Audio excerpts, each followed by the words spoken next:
2015 तक there was only one single player in 125cc market, जो थी हमारी होंडा 125।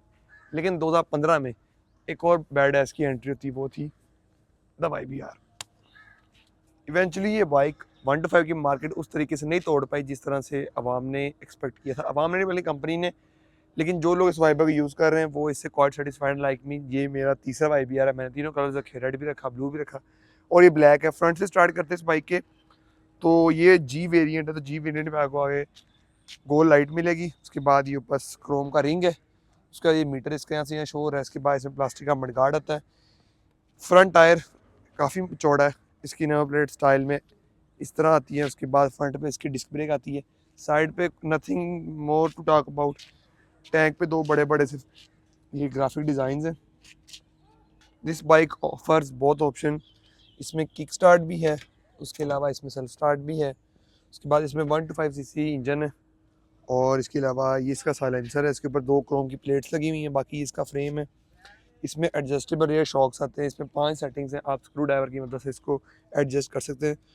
उसके अलावा nothing more to talk about side. और हाँ, इसमें ये प्रोटेक्शन भी आती है ताकि अगर आपने यहाँ पाँव रखा हुआ है, आपका पाँव इंजन के साथ टच ना हो, पाँव जलना। लेकिन गरीबों ने इस साइड पे दिया है, उस साइड पे दिया नहीं है। अगर हम इसकी बैक पे हैं तो बैक पर इसकी ये नंबर प्लेट लगी हुई है। उसके बाद इसमें बैक पीछे भी प्लास्टिक का मडगार्ड आता है। उसके बाद ये काउल से कहते हैं, ये प्लास्टिक के ऊपर कवरिंग होती है लाइट के, ये माशाल्लाह हमने तोड़ी हुई है। और इसमें बड़ी सी टेल लैंप आती है जिसकी इल्यूमिनेशन काफ़ी ज़्यादा है। बैक पे भी काफ़ी अच्छी साइज़ का टायर आता है। इट्स सरफेस ग्रिपर और that's all to talk about the back. अगर हम इसकी स्विच असेंबली और मीटर पे हैं तो इस तरह आपको सेल्फ स्टार्ट मिलता है। उसके बाद यहाँ पे लाइट के ऑप्शन है, पार्किंग लाइट, ये फुल बीम। उसके बाद इस साइड पे आपको इंडिकेटर स्ट्रोक मिलता है। उसके बाद ये लाइट है, high beam, low beam, horn का बटन मिलता है। उसके बाद इसमें मैंने आफ्टर मार्केट स्टीयरिंग लगाया हुआ है। उसके बाद इसकी मीटर में आपको न्यूट्रल की लाइट मिलती है। उसके बाद ये बैटरी डाउन है, इस टाइम आपको कम नज़र आ रहा होगा लेकिन ये न्यूट्रल की लाइट है। ये इंडिकेटर शो करता है, ये हाई बीम की लाइट है। ये आपका गियर इंडिकेटर है, ये आपका फ्यूल इंडिकेटर है। इसके बाद आपका ट्रिप मॉनिटर है कि आपने अपनी फ्यूल एवरेज का अंदाज़ा लगाना है, ये वो चीज़ है। उसके बाद ये जितनी टोटल लिस्ट में ये बाइक चल चुकी है। अगर हम इस बाइक के कुछ गुड फीचर्स के बारे में बात करें तो सबसे पहले इसके अगर पार्ट्स प्लास्टिक के हैं, इसकी बहुत बड़ी एक अप साइड है, बेनिफिट है, वो ये कि ये जल्दी टूटते नहीं है। सेकेंडली इस बाइक में रस्टिंग ना होने के बराबर है क्योंकि इसके मेजर जो पार्ट्स हैं, मडगार्ड, चैन कवर, टैंकी के फ्रिल्स, इवन के इसके टॉप पे ये सारे प्लास्टिक हैं। उसकी वजह से क्या होता है, रस्टिंग है ही नहीं। उसके बाद आपको इस बाइक में ब्रेम्बो ब्रेक्स मिलती हैं। गजब टूबीबाज आदमी। इस बाइक का सबसे बड़ा यूएसपी, यूनिक सेलिंग पॉइंट, वो ये है इसकी फ्यूल एवरेज। इस बाइक की fuel average with in city मेरी ड्राइविंग पे मैंने 56 से 60 के दरमियान रिकॉर्ड की है। ये फ्लक्चुएट कर सकती है, लेस कम से कम मैंने 50 रिकॉर्ड की है और मैक्सिमम 60 तक रिकॉर्ड की है, जो कि एक 70cc बाइक जितनी एवरेज है, which is quite impressive, heavily impressive.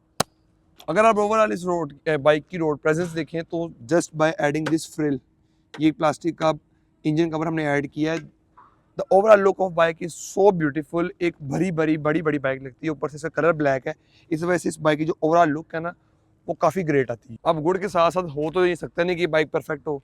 इसकी हम कुछ बुरी चीज़ों के बारे में बात करते हैं। फर्स्ट ऑफ ऑल सबसे बुरी चीज़ इस बाइक की प्राइस। इस बाइक की प्राइस 5 लाख से प्लस है, जो कि मेरे ख्याल से जस्टिफाइड नहीं है। पॉइंट नंबर 2 पे हैं तो सेम एज प्राइस इसके पार्ट्स बहुत महंगे हैं।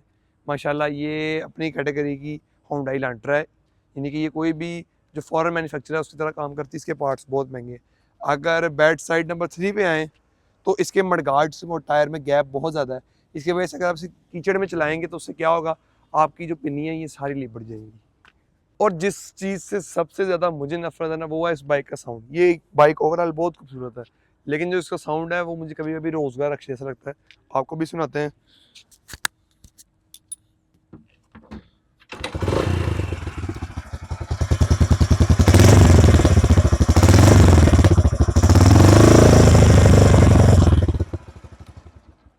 इट्स लाइक अ रोजगार रक्षा। अब बात करते हैं फाइनल वर्डिक्ट के बारे में। What should you do? You should buy it, you should avoid it, you should consider it और you should shortlist it. तो मेरे ओपिनियन में आप देख सकते हैं मेरे पास ये तीसरा YBR, जैसे मैं पहले इस बात का जिक्र कर चुका हूँ। इट्स अ ग्रेट बाइक लेकिन नॉट अ न्यू वन। अगर आपको यूज मार्केट में ये बाइक अच्छे प्राइस पे अच्छी कंडीशन में मिलता है तो this bike is worth it. Overall comfort wise, suspension wise, ride wise, इसकी ब्रेक्स, इसकी fuel average, as a overall package, as beautification, this bike has 10 out of 10 marks in my opinion. Thank you.